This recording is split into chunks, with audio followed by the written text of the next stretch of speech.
The winner in the 7th and 8th grade category is Rajan for his essay honoring Medgar Evers. Rajan is from Robley Intermediate School. The teacher is Mrs. McGarty-Riggs. Rajan.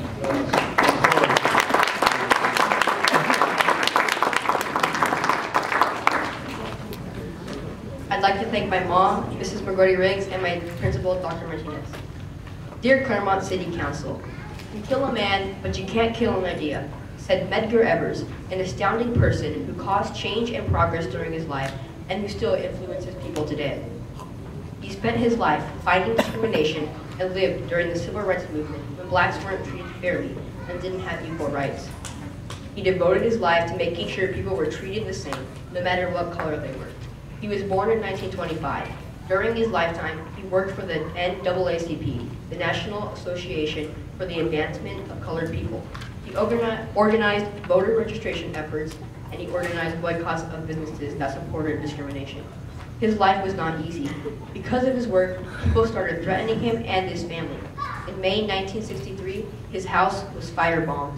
In June 1963, Evers was pulling up into his driveway after an NAACP meeting. As he got out of his car, he was shot in the back. 50 minutes later, Evers died in a nearby hospital.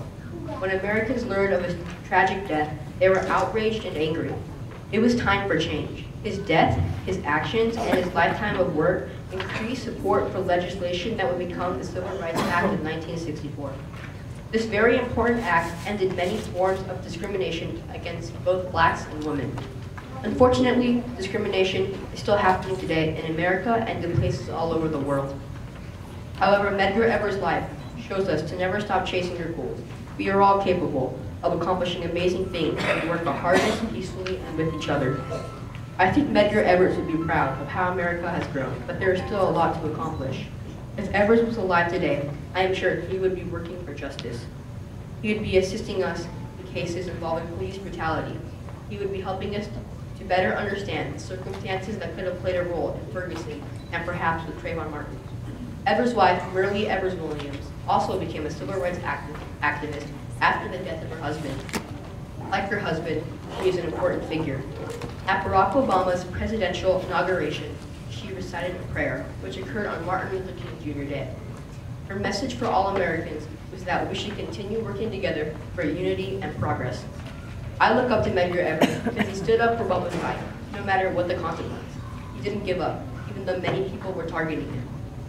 He must have been very, very brave to do this. It would have been easy for Evers to stop working, but he pushed forward and kept going. Evers teaches us that if you believe in a good cause, that cause can happen. If he were still alive, he would still be trying to make the world a better place for everyone.